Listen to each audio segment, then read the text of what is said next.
I don't know what happened, but it seemed like everybody's out to get everybody else. It pays to be courteous because I needed an operation. And last week I was nice to a doctor helping him get his car started, and he gave me a lot of free medical advice.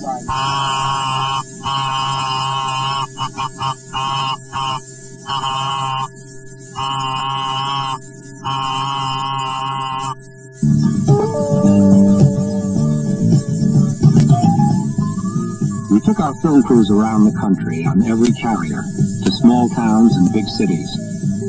And we found that service had become a casualty of 20th century technology. People told us that service and courtesy were gone. Things were not the same as they used to be. No one seemed to care.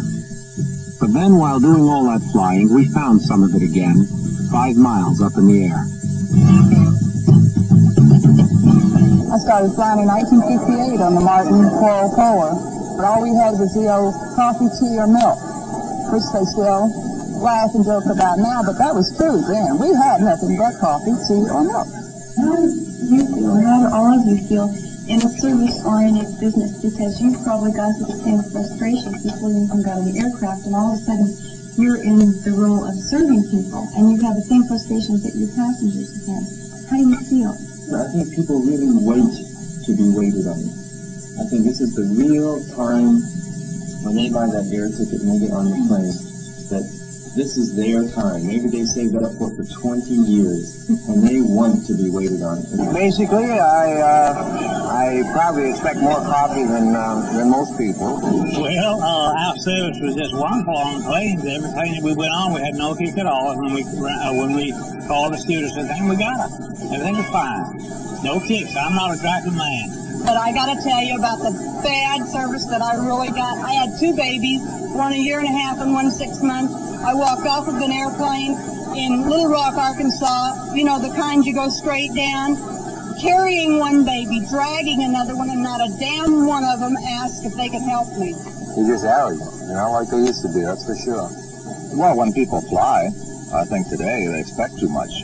I saw a movie or two not too long ago in which they had a couple of spots of old stewardesses with the long dresses, down to the ankles and so forth, and they've come a long way.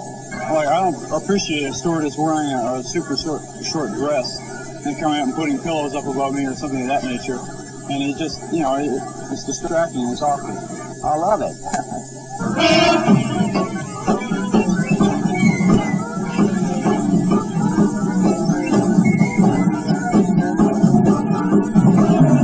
Just because they're paying $150 or wherever they're flying to, they expect that price people ought to come up and kiss them every 5 minutes, That is not right. The harder the passenger is, the more of a challenge it is. It's either you win out or they win out, And these irate passengers or something just keep going back and giving them more service. And well, by the end of the flight, they're eating out of your hand. They love it. They change their whole attitude. They're happy. They come out and they're kind of, in a bad mood, and you keep serving them, and you keep asking them if they want anything. You keep giving them stuff, and finally, they're in a good mood, and it's just really rewarding because it's such a challenge, and then you finally win out. What if you're in a bad mood yourself? Well, we're never in bad moods. The passenger has to go through all the inconvenience to him of getting out of his hotel, getting his luggage to the airport, getting it checked, getting to the gate, getting his ticket, going through security. Everything that he feels like some of it is inconvenient, some of it's unnecessary. The airlines breeds a certain type of people that are drawn to the airlines, like all of us. I think we have more tolerance. I think generally you can say the people that work for the airlines have more tolerance. To me, it seems this way. And if you've been around and if you've lived and if you've loved and this type of thing,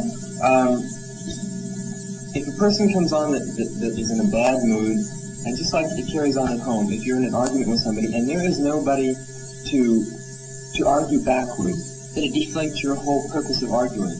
Then when I went to get on the plane in Tulsa, I asked the man, we were late, the plane was ready to leave, I asked the man, could you please take my ticket first? And he said, you have to wait in line. The other man was buying a ticket for later. Well, we certainly see all kinds of people out here. We see the full spectrum, from the businessman who must travel all the time, to the first traveler, grandmother going to see her grandchildren, and so forth. So the service really varies with the people that we meet. Like people from the East Coast, they're a different breed altogether. I would say the northern areas would give us our bigger problem. New York, I can always tell New York people usually. I don't know if it's because they've been brought up with so many people, they gotta really rush around, I guess.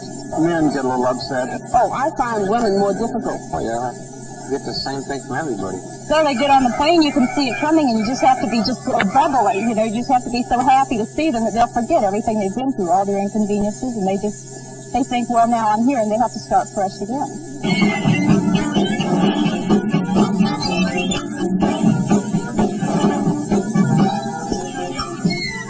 To speak to your passengers, you know, as they're boarding, because I noticed that a lot of times that isn't done, you know, passengers come on, especially when they come on, you know, as a flock, you know, you can't speak to every one of them, but you do find time, you know, to say hello, welcome, you know, aboard our aircraft, and tell them some of those little niceties, you know, that really count. And it made a difference in my fun because I enjoy that kind of thing, you know, just to have that special contact with the passengers. What about carry-on articles? What you talking about? Well, I think if you, again, what Kathy said, if you explain it to them why they can't hold a stay there, it's for their safety. That's an important thing to do. Otherwise they get mad, they think you're just trying to be mean to them. But you do run into those passengers, you know, and you just have to be as diplomatic as possible, but you know you have to get those passengers out of the way, you know. Funny experience happened to me. This one couple with a child brought this baby carriage aboard. This is the type of thing I've never seen before. It's type of designed baby carriage. So we had a problem of putting the baby carriage away somewhere so it won't be in the way. So finally, we really got uptight about the thing because we couldn't take it apart. So just before the plane was going to take off, I started tearing the darn thing apart because we couldn't do anything with it. So finally, well, this is after we couldn't put it back together again once we got down on the ground again. And the people were getting mad at us because we completely dismantled the whole thing, you know. So we had a problem there. This is the first not serving cars. Okay, let's talk about food and beverage now, because you spend really the bulk of your time in the service area. That's what people think of as the serving the trays, the cocktails. What happens to you on your flight if you ran out of your meals? You had more people than you had meals, if you ran out of Coke or things like that. You said you ran out of all these. What did you do to placate the passengers or to substitute?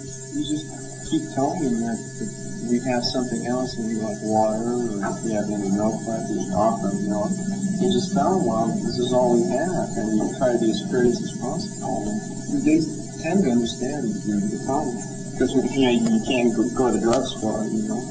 You're limited in regard to area. I think especially on a long flight, that's when you run out of things. And just explain that it was such a long flight and you had such passengers and something like that. It's kind of make an explanation for them, and then I'll do something else. Well, a lot of people are brand oriented. I think that if you have to serve them a substitute, you have to tell them. Like if they ask for Cutty Sark and I'm out of it, I tell them, I'm sorry, would you like a Johnny Walker? They're usually pretty good at that. They understand.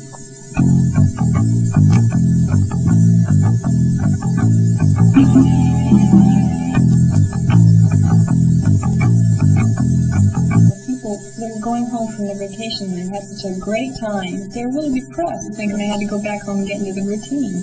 And just make it a really exceptionally nice, festive almost flight. Carrying their vacation over just a little longer, making it last a little longer. And also making their destination seem a little more attractive.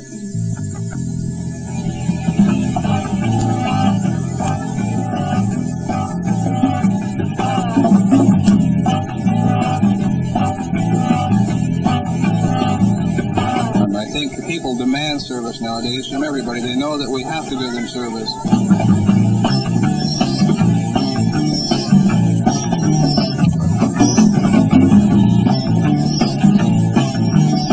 it this way. As far as I'm concerned, my employer's name would be my name. So if I own a bakery shop or a laundry or a department store, if it's my name up there, I'm selfish enough to respect the fact that the customer is paying my salary, and he's going to get the best service that I can provide. If you're a passenger, like we all were before, and a flight attendant comes up to you and says, "Hello, how are you doing?" You know that it's their job to say that. But it's getting the point across to the passengers that you really do care.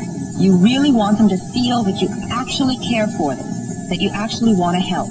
Service. That's the whole name of the game. It was my first flight, and it was really amazing. It was really nice. You know, the service we got was very nice. It's wonderful. Wonderful. I really love it. I'd fly in any other way. I wouldn't really want to be in your film, but...